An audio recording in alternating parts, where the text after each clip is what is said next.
Hello everyone and welcome. Make a cup of your favorite drink and get comfortable because this is a wonderful time for new stories from Yellowcat. Send your own stories in the comments below and maybe they'll be in our new video. Bosses of Reddit. Have you ever fired someone and had them totally freak out? Witnessed my boss firing someone and it was super awkward. I work at a coffee shop and this girl would literally sit on the counters and eat muffins, complaining she had cramps and couldn't work. She was so effing lazy and super annoying too. However, my boss is a huge softie and felt bad for her because he knew she had a rough life, which is very sweet.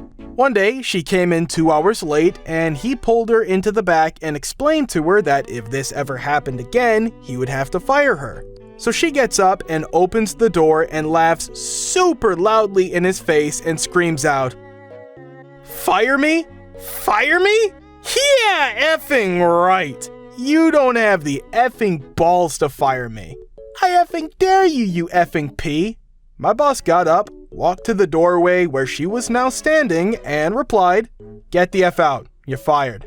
She honestly looked stunned, actually surprised that he did it. She began to walk through the store and knock S down until my boss walked over to her and calmly said, No, you walk through the back door and get out of here or I call the cops." We never saw her again after that, thank God. My boss and I were sitting in his office talking about something. The office was in this portable with glass windows all around with a view of the shop and a couple other desks for 2 supervisors of different departments. While I was in there, the used equipment manager was quietly talking to one of his techs.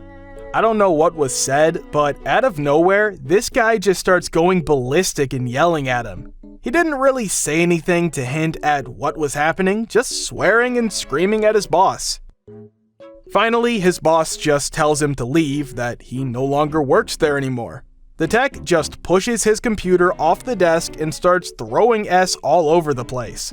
My boss, the other supervisor, and I actually had to grab him and haul him out of the place in front of most of the staff. The next day, he comes into the shop and just starts talking to me like nothing happened. I get to work really early, so we were the only people there. I asked him what he was doing here, and he just gave me this confused look.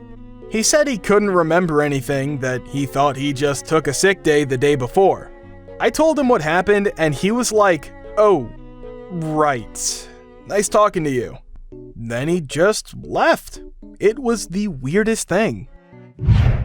I fired one girl and her father came into my store and freaked out on me. I let him stand there and scream at me for a couple minutes, told him if he wanted to know why I canned his adult daughter, he could ask her, and told him to get out of my store before I escorted him out. He threatened to kick my A, and I got in his face and asked if he really thought he could beat up someone half his age who also happened to be a bouncer. He left. Another kid I fired because he was an S worker. He had asked for a day off that he was normally scheduled to work. I told him to find someone to cover the shift. He never even asked any of his coworkers or even me to cover it. The day he wanted off rolls around and he doesn't show. I call his cell and he tells me he's 8 hours away and he had told me he wanted it off. I told him not to bother coming back in and he immediately accused me of firing him because he was black. I replied that he was being fired because he was an S worker who would spend more time arguing why he shouldn't have to do something I asked him than it would have taken to do said thing.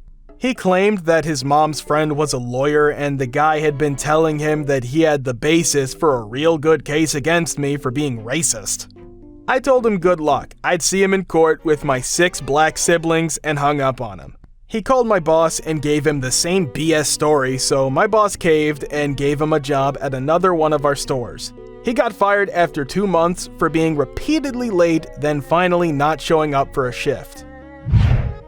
When I was a lead lifeguard at a large water park, this whole thing happened. Anyhow, we have this girl all called B. Brenda. B. Brenda always gave customers S and was a complete a-hole to anyone who, God forbid, asked her a question, and more a-holery if your question was one she perceived as dumb.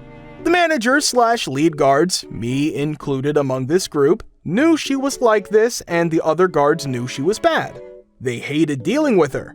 At the very least, she was rude. At her worst, she would take 25 minutes to rotate from one spot to the next when it would take around 5 minutes to have one person on break rotate and have the cycle continue until the guy going on break was actually sitting on break. At least once a day, someone, somewhere, somehow would get a report from a customer that she had been rude or condescending to a guest. She had been reprimanded once for calling a customer fat, illiterate, and R for not knowing how to sit in a tube and having trouble. We were nervous to fire her because our park required at least 100 guards to staff the park on any given day, and this year we only had 196 guards hired. We were sadly short, and we had to keep her because there were so few others. Well, one day she arrives about 45 minutes late, and since she is scheduled on that area, we have to compensate by adjusting the positions of the guards and removing people from non-necessary positions until a replacement can be found. When she does arrive, it turns out it's due to her wanting to get breakfast and coffee. I'm quite angry now. During the last hour, I've been trying to find a replacement to no avail. Well, she takes a position and the rotation begins at its normal pace. At around 11:45, she's at the top of one of the rides, and this black family comes to the top of the ride and prepares to ready themselves. The ride, by its nature, requires a sort of mini lecture to learn how to ride, and the guards are trained to give a demonstration and such. She apparently gave her spiel, and the family didn't understand because she had, as the family later told me, did a craptastic job at it. When they asked her politely to repeat it, she did, and then, before she was about to push the release button, she said, and this still shocks me to this day, "Effing RNs can't pay attention to an effing word I say." And then she, according to the guests, told me that she mocked my race by saying what I said earlier in this sort of ghetto accent. So this woman and her husband are effing livid, and apparently the people in line are shocked. They exchange pleasantries, and the woman tells her that she's going to find the manager. B. Brenda replies, "Good, do it. If you can find him, I don't give an F. It's one less group of morons I have to deal with." While this is going down, I am eating lunch with some of the lifeguards who are on the break rotation. Out of the corner of my eye, I notice one of the deep guards, those who man the pools and bodies of water over 4 feet, pointing me out to a large group of people. I get this gut feeling something is past. I expect a signal, but the group approaches me. It's the family. "Excuse me, are you the manager?" "I'm the lead guard, so yes. Can I help?" "What the F is the matter with that lifeguard up there? Do you know how racist she is?" "I'm sorry," I say. Right now, my mind is beginning to extrapolate what the F could have possibly happened up there. "Your lifeguard B. Brenda, she called us R and the N-word." "Yeah man, that lifeguard is crazy," the father says. I facepalm. But now, I am done with this S, and B. Brenda has crossed the effing line. It was one thing to be late, but this could get us sued for discrimination and slander and can ruin our reputation. I called Joseph, our park manager, to get down here right now over the radio. She is getting canned right now, so God help me. I have no real intention of asking any questions to this family. Joseph can do that if he wants. I trust these guests. This is exactly the S I expect her to do. "Listen, ma'am, this is frankly unacceptable." "D right it is." I've called our park manager and he and I are going to personally deal with this. We do not allow this kind of crap. I know you are mad, but you can rest assured that I am livid right now. Please stay here until we can get this settled. Joseph arrives with 2 security guards. He knows about B. Brenda and has had more than his fair share of talks with her. He does not smile, but his demeanor is hidden, and I can sense he has secretly been waiting for a good excuse to fire her. So Joseph, the family, me and Robert, this lifeguard who has volunteered to cover for a bit, walks up to the top of the hill where the ride is. "Brenda," Joseph asks, "you want to tell us what happened?" "Oh look, you brought the manager." "Brenda," Joseph says. "What?" Brenda says snidely. "Nothing happened. These stupid people didn't listen." What you said was racist and unprofessional. We do not tolerate this kind of behavior. What are you gonna do? Punish me? No, we're past that stage. You've been terminated. Get out of the park. F you! This is the stupidest joke I've ever heard.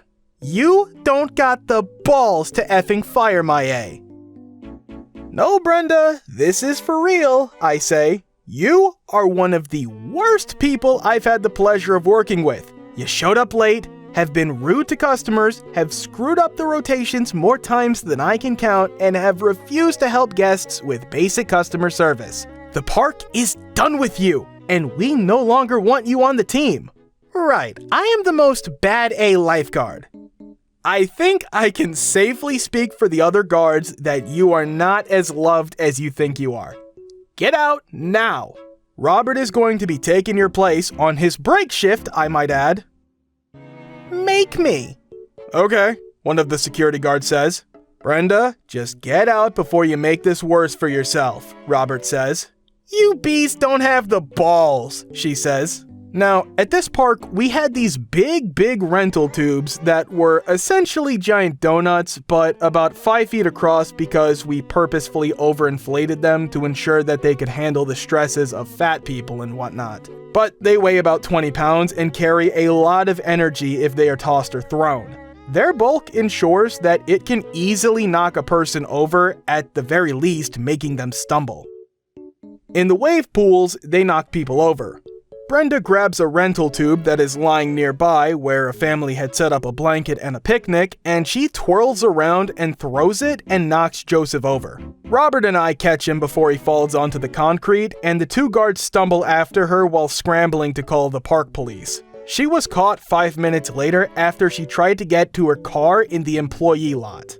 She was arrested for assault, battery, and resistance of arrest. She never once came back, despite telling everyone while being arrested that she was gonna find Joseph and me and beat us up so bad that we'd be in the hospital forever.